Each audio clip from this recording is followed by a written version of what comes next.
Praise the Lord. 9వ కీర్తన 18వ వచనం. దరిద్రులు నిత్యము మరువబడరు, బాధపరచబడు వారి నిరీక్షణాస్పదం ఎన్నటికి నశించదు. దేవుడు మరువనివాడు, ఆయనకి మతిమరుపు లేదు. మనకైతే చాలా విషయాలు మతిమరుపు ఉంటుంది. గుర్తుపెట్టుకోవలసిన విషయాలేమో మర్చిపోతూ ఉంటాం, మర్చిపోవలసిన విషయాలేమో బాగా గుర్తుపెట్టుకుంటూ ఉంటాం. అందుకే చాలా విషయాల్లో సఫర్ అయిపోతూ ఉంటాం. దేవుడు జ్ఞానవంతుడు, ఆయన జ్ఞానమునకు మితి లేదు. ఆయన మరువనివాడు. స్త్రీ తన గర్భమున పుట్టిన బిడ్డనన్నా మర్చిపోతుంది, కానీ దేవుడు మనల్ని మర్చిపోనని చెప్పాడు. చాలా సందర్భాల్లో జీవితంలో మనకు ఎదురయ్యే పరిస్థితులను బట్టి మనం ఏమనుకుంటామంటే, దేవుడు నన్ను మర్చిపోయి ఉంటాడు, ఏంటి కష్టము నన్ను వదలట్లేదు, ఈ శ్రమ నన్ను వదలట్లేదు, ఈ యొక్క బాధ నన్ను వదలట్లేదు, ఈ అపజయము నన్ను వదలట్లేదు, నా బ్రతుకు ఇలా అయిందేంటి, నేను ఒకలాగా ఊహించుకుంటే నా జీవితం ఒకలాగా అయిందేంటి అని చాలామంది దేవుని మీద ఆయాసపడుతూ బాధపడుతూ ఉంటారు. అయితే దేవుడు ప్రత్యక్షంగా నీ ముందుకు రాకపోతున్నా, దేవుడు ప్రత్యక్షంగా నీకు కనబడకపోతున్నా, ఆయన ఉన్నాడు. తన వాక్యం ద్వారా మనతో ఉన్నాడు. పరిశుద్ధాత్మ నడిపింపు ద్వారా ఆయన మనతో ఉన్నాడు. మనల్ని నడిపించే దేవుడు అన్నాడు. ఆయన మనల్ని మర్చిపోయే దేవుడు కాదు. అంత మాత్రమే కాదు, బాధపరచబడే వారి యొక్క నిరీక్షణాస్పదం ఎప్పటికి నశించదు. అంటే నువ్వు ఏదైతే ప్రభు నుండి ఎక్స్పెక్ట్ చేస్తున్నావో అది నశించదు, అది జరుగుద్ది, అది దేవుడు చేస్తాడు. నువ్వు ఏదైతే నీ బాధలో ప్రభు నాకు ఇలా చేస్తాడు, ప్రభు నాకు అలా చేస్తాడని నువ్వు ఏదైతే ఆశిస్తున్నావో చూడు, అది ఖచ్చితంగా నీ జీవితంలో జరుగుద్ది. అదే విశ్వాసం అంటే. అబ్రహాం కలిగింది అదే కదా. అబ్రహాంకు ఎంత నిరీక్షణ, ఎంత విశ్వాసం అతడు పెట్టుకున్నాడు. 25 సంవత్సరాలు ఓపిక పట్టాడు.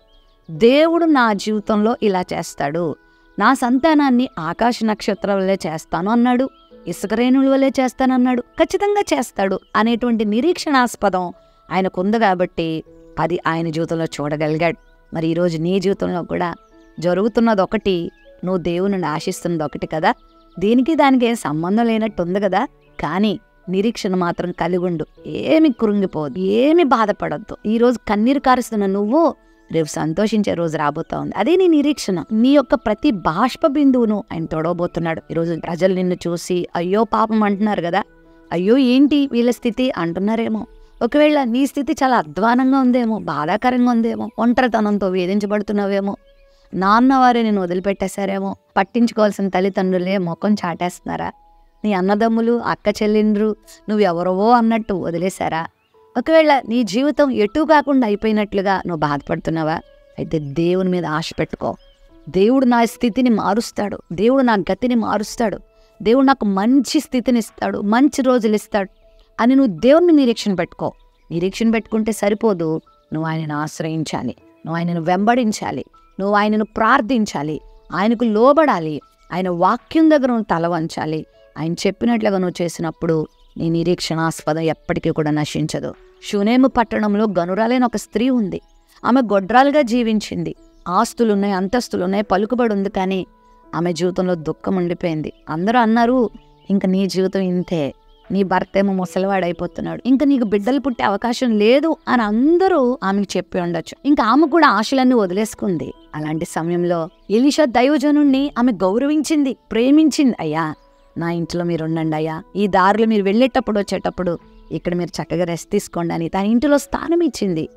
దేవుని సన్నిధికి తన అవకాశం ఇచ్చినప్పుడు ఆమె స్థితిగతుల్ని దేవుడు మార్చాడు. పండని ఆమె గర్భాన్ని దేవుడు పండించాడు. ఆమె గొడ్రాలు తనాన్ని, ఆమె నిందను అంతటినీ దేవుడు తొలగించి చక్కని కుమారుని ఇచ్చాడు. స్థితిగతులను మార్చాడు. బాధపరచబడు వారి నిరీక్షణాస్పదం ఎప్పటికీ కూడా నశించదు. షూనేమీరాల్ని దేవుడు ఆనందభరితురాలుగా చేశాడు. ఈరోజు నిన్ను కూడా దేవుడు అలా చేస్తాడు. ఆయనను మర్చిపోడు. ప్రేమ నమ్మకం కలిగిన మా తండ్రి, నీకు వందనాలు స్తోత్రాలు చెల్లిస్తున్నాం.